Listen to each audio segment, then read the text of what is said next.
Hi, my name is Kristen Chrisman, and I'll be continuing the second part, the smaller second part of Essay Part 4R.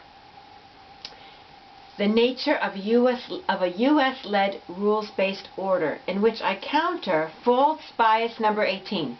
Russia is at fault for overturning the U.S.-led rules-based order, which is a benign, just, egalitarian, democratic, cooperative, and peaceful order to spread positive political, economic, and cultural values. That's the bias, and I'm arguing against that. We've been talking a lot about Thomas Barnett's and Michael Mandelbaum's world visions in order to gather clues as to the nature of the U.S.-led rules-based order in Europe. But we don't know exactly the nature of this order advocated by Damon Wilson, president of the National Endowment for Democracy, who, in his 2019 testimony before the Senate Armed Services Committee, condemned Putin for seeking to overturn the U.S.-led rules-based order in Europe. Does Wilson have in mind, like Barnett and Mandelbaum, the imposition of globalization, integrated economies, a free market system, integrated information and communication, and other westernizing values and habits such as Barbie dolls, beauty pageants, cell phones, and violent video games? Are the rules in this rules-based order created by the policymakers of superior nations to be observed by those in so-called inferior nations without their democratic input? I haven't seen the official rule book of this U.S.-led rules-based order, and those who are familiar with the rules are welcome to point out if my assumptions are incorrect.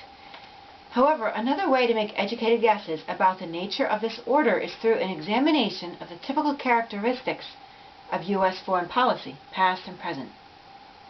Based upon decades of history of U.S. behavior abroad, and also based upon the attitudes Wilson evinces in his full testimony, I imagine the words rules-based are included in the term that Wilson and others use, probably to soften the self-centered imperial sounds of U.S.-led and make this new order sound fair, as if everyone's playing by the same rules. But the way I see it, the rules of this U.S.-led order likely are either not intended for the rule makers to follow, or, if they're intended for all nations, including the U.S., to observe, then the rules are undoubtedly written so as to support U.S. policymakers' interests. The neoconservatives and liberal hawks and interventionists in Biden's administration and beyond are welcome to correct me if I'm wrong. It would be a useful topic for cooperative dialogue to learn exactly how this U.S.-led rules-based order could possibly manage to be impartial. However, those who insist that U.S. policymakers would adhere to impartial law, law blind to the identity of the violator, law that does not play favorites, should be ready to respond to these questions. If, in a U.S.-led rules-based order, U.S. policymakers intended to observe international law and multilateral treaties, then why would U.S. policymakers currently be in violation of the Nuclear Non-Proliferation Treaty by deploying nuclear warheads in 5 nations of Europe and by revitalizing their nuclear arsenal rather than dismantling it? Why would they have violated the Korean Armistice Agreement by deploying hundreds of nuclear weapons to South Korea, not removed until 1991? Why would they have expanded NATO in violation of the 1999 Organization for Security and Cooperation in Europe Charter for European Security, that's OSCE Charter, and the 2010 OSCE Astana Declaration, referred to by Putin in his February 21st, 2022 speech? Why would they have violated international law with the 2003 invasion and illegal occupation of Iraq, policies and practices of torture, and extrajudicial drone strikes in multiple nations? Why would they not prosecute U.S. leaders, including several U.S. presidents, troops, and contractors, for war crimes and crimes against humanity? No one should be fooled into thinking that a U.S.-led rules-based order would be an order in which U.S. policymakers would adhere to international law, national law, or any law for that matter. Based upon my study of U.S. policymakers' reaction to 9/11 and to circumstances in the Mideast for decades prior to 9/11, I would assume that a U.S.-led rules-based order would favor powerful rulers who support U.S. policymakers' self-serving goals, and be deaf to all others. Considering that the U.S. government failed to address a single one, it failed to address a single one of the multiple grievances driving the actions of those attacking the symbols of the U.S. government, military, and economic system on 9/11. Considering that the U.S. government felt self-righteous in its solely punitive response, we can hardly expect a U.S.-led rules-based order to be anything but a strict model, imbalanced, partial version of justice, in which the grievances of those with less power, wealth, and status are neither acknowledged nor considered. Why else would we be told we're supposed to call 9/11 Patriot Day? As if that day proves somehow that U.S. policymakers have been terrific to the world and to us. Based upon my study of the past few centuries of U.S. foreign policy, I would suspect that the U.S.-led rules-based order is a set of U.S. policymaker-made rules intended to replace international law, and I strongly suspect that the U.S.-led rules include many double standards, like this, quote, "The secession we support is legal. The secession you support is not. If you don't support Kosovo's and Taiwan's secession, you're dead. If you support Donetsk, Lugansk, and Crimea secession, you're dead. Our political interference in foreign elections and our foreign coups are democratic and respectful of sovereignty. Your interference is not democratic or respectful of sovereignty. We've interfered in a lot more foreign political elections than you ever have, but we're right and you're wrong. Our invasions, killings of civilians, and torture uphold humanity and human rights. Your invasions do not, and your killings of civilians are barbaric war crimes. Our weapons shipments uphold civilization. Your weapons shipments threaten the world with the ultimate destruction of civilization. Our violence is noble, good-hearted, sensible, and defensive. Yours is aggressive and proof of your delusional cravings for empire. Our one-sided media permanently tells the truth. Your news is one vicious lie after another. Everything we do brings smiles to good people's faces and frowns to bad people's faces. Everything you do brings smiles to the bad people's faces and frowns to good people's faces. Note that such double standards are a function of prejudice, a type of thinking that takes a shortcut around logic, proof, and understanding, and instead automatically perceives what one group of people does as angelic and what another group of people does as demonic. And note, too, that, in addition to the strict model of human relations taking center stage, we also have another psychological dynamic going on, which was also introduced in the previous essay, Part 4b, what Gordon Allport described as the prejudiced personality. Support for authoritarianism and prejudice, including the concept of patriotism and Patriot Day, are features of this personality. So instead of benefiting from any superior intellects and morals at work in our top leadership, we witness and suffer instead from leaders' stunted notions of human relations based upon prejudice and authoritarianism, two major features of U.S. foreign policy towards Native Americans that led to their roundups and extermination.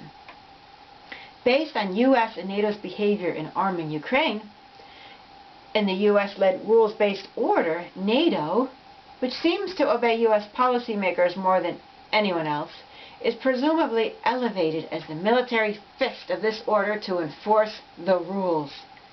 No doubt, NATO is to be treated like a deity dressed in white, that, being infallible in its one-sided support for U.S. policymakers, will never be subservient to the UN or international law.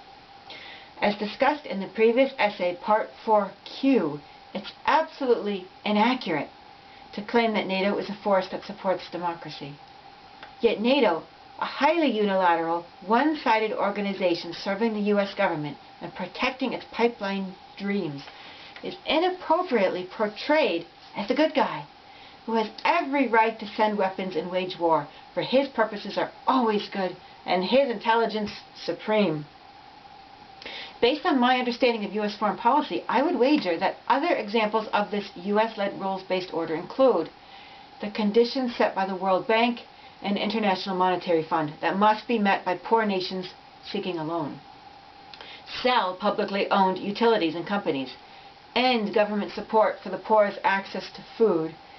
And privatize water, electricity, communication, transportation, the energy sector, etc. Other rules might pertain to ownership of property. Foreign nationalization of U.S. oil businesses abroad is illegal, but U.S. privatization of foreign utilities is legal, especially as a forced condition for a loan. U.S.-created rules in the wake of a U.S. invasion would undoubtedly also be included in the U.S.-led rule book, with characteristics much like what transpired in Iraq when U.S. proconsul L. Paul Bramer III passed orders that laid Iraq's resources and wealth open to the grasping hands of U.S. banks and businessmen, leaving precious little for the Iraqis themselves. It would be interesting to hear from Wilson if, in fact, plans such as these would be pushed by the U.S.-led rules-based order in new areas of possible conquest, such as Russia, China, and Iran. Most of all, I would bet anything that the U.S.-led rules-based order has a lot to do with what I described in the earlier essays, parts 3a and 3c, as the Four Commandments. These commandments are ones I wrote based upon my 21 years of research of U.S. foreign policy around the world. They genuinely seem to exist as tacit, undeclared rules that U.S. foreign policymakers have expected all other nations to obey for decades. These commandments are the foundations of the foreign policy-making establishment's pseudo-religion. In terms of the transactional analysis discussed in the previous essay, 4Q, this religion is not based upon the rational, impartial analysis of the wise ego, but it's instead fully founded upon the negative traits of the parent ego, prejudices, narrow-mindedness, and punitiveness, and the negative traits of the child ego, self-centeredness, self-indulgence, fearfulness, and aggression. First commandment, thou shalt not obstruct U.S. businesses' profit-making abroad. Second commandment, thou shalt not significantly help the poor or give decent amounts of fertile land to the landless. Third commandment, thou shalt not be enemies with our friends or friends with our enemies. Fourth commandment, thou shalt not reject U.S. military bases and weapons. In the eyes of U.S. foreign policymakers, a violation of these commandments appears to indicate a degree of independence from the U.S. that is frightening, insufficiently reverent to U.S. policymakers, and simply not acceptable. If you look through the past several decades of history of U.S. foreign policy, you'll note that any nation that violates one or more of these commandments, Guatemala, Iran, Congo, Brazil, Ecuador, Indonesia, Cuba, Iraq, Afghanistan, North Korea, Venezuela, is then labeled an enemy by U.S. policymakers. That nation and its leader may then become targeted for a coup, character assassination courtesy of the U.S. propaganda machine, economic unrest, political turmoil, and possibly an outright invasion. Notice the types of values and culture created by the Four Commandments. The first commandment entails a materialist and consumerist culture, a culture that supports the values that accompany the nature of the products and services themselves, and a culture that values the changes in human relations and life that accompany consumerism and materialism with a focus on stuff.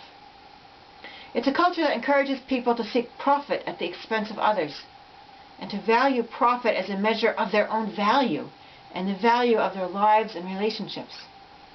In the minds of those who support the strict model, one's wealth is an indicator of one's morality and superiority. The second commandment ensures that money will be spent not on alleviating poverty or redistributing land, but on accumulating wealth and land in the hands of a few, including the weapon, military, and private military industries.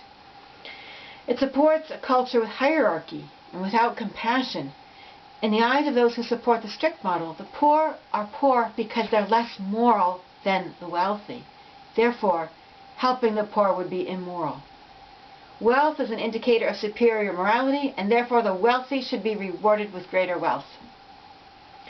The third commandment ensures that nations will support U.S. policymakers in their punitive economic and military actions against other nations deemed enemy. It therefore supports the strict model with its relations of rewards and punishments between nations and between people. It also supports a pale form of friendship between nations and people that depends upon subservience, obedience, and usefulness, rather than caring, love, mutual understanding, mutual sharing of ideas, and the enjoyment of one another's company. Lastly, the fourth commandment buttresses the worldwide expansion of the U.S. military and private U.S. military contractors. This in turn supports international, national, and personal relations based upon intimidation, threat, and punishment. Unlike the religious commandment, do not kill, the fourth commandment of U.S. foreign policymakers supports the idea that people, especially governments, have the right to kill one another, even in great quantity, and that the gains made from winning a war, as abstract and temporary as they may be, are worth all the killing. Belief in such corporal punishment can also be an indicator of the strict model's rule. The fourth commandment supports violence and the threat of violence as solutions of first or second or third resort behind bribes and sanctions, rather than last resort.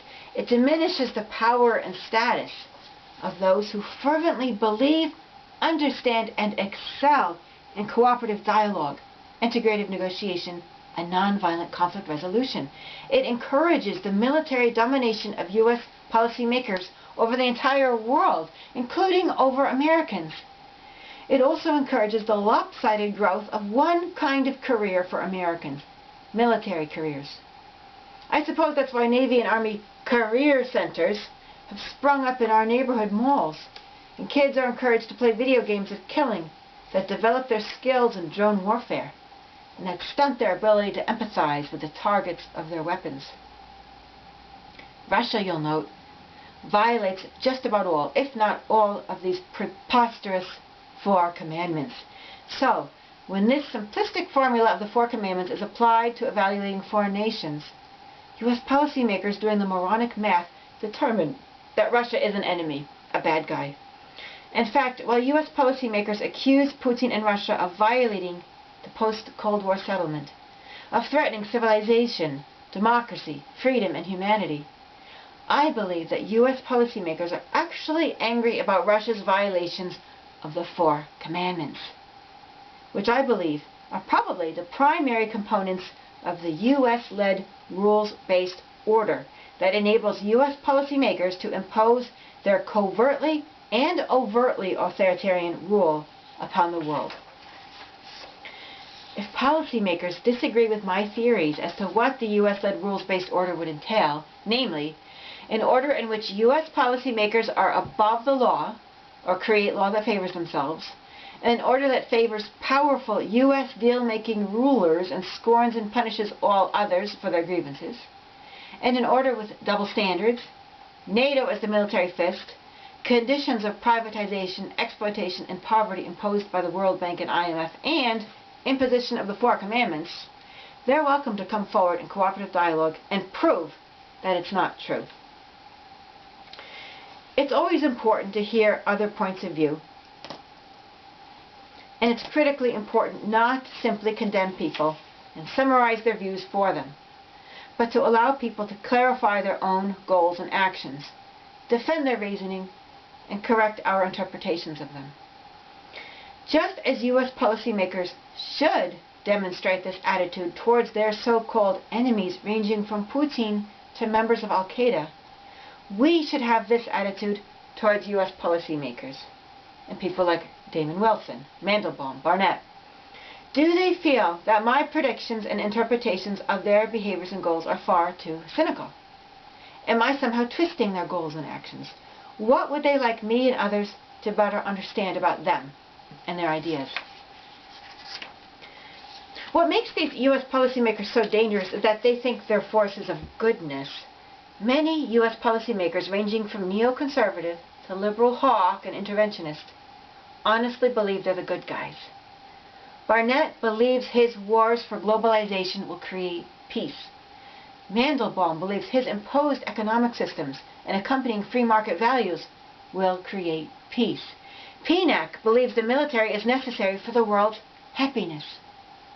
With such benevolent-minded people blind to the cruel consequences of their actions in power, it's easy to see the danger of having U.S. policymakers leading a rules-based order, whether solely in Europe or worldwide. And with the U.S. government in control of the largest military arsenal in the world, this situation is utterly dangerous, both to foreigners and to Americans. Making the situation even worse is that U.S. foreign policymakers, with their obsessively competitive, threat-oriented, self-righteous psychologies, will perceive anyone who tries to stop them, American and foreigner alike, as aggressive and malicious. Recall Putin's 2007 speech in Munich, discussed in the earlier essay Part 4H, in which Putin explained that a unipolar world is dangerous because in a unipolar world there is one master who makes the rules for all the rest. He's right. Putin's right. It's obviously unwise for one nation's policymakers to have that much power and to have absolutely no checks on their power, not from within their country and not from without. Rather than condemning Putin for seeking to overturn a U.S.-led rules-based order, we would use our time better by nailing down the nature of this order, the reasons for it, the legality of it, and the presence or absence of a democratic demand for it. It is slanderous to suggest that Putin's opposition to a U.S.-led rules-based order is evidence of his own alleged authoritarian or imperial aims. In fact, it is much more likely that the U.S.-led rules-based order itself embraces both authoritarianism and imperialism. And this concludes Part 4R. Thank you very, very much for listening. And I'd also like to thank those of you who've commented. It means so much to me. Their comments are very, very interesting, and they're extremely uplifting to me. They're like food, food for my soul, and I really, really appreciate it. So thank you very, very much. And I also appreciate those who are trying to seek to make a positive difference in their own way. Thank you.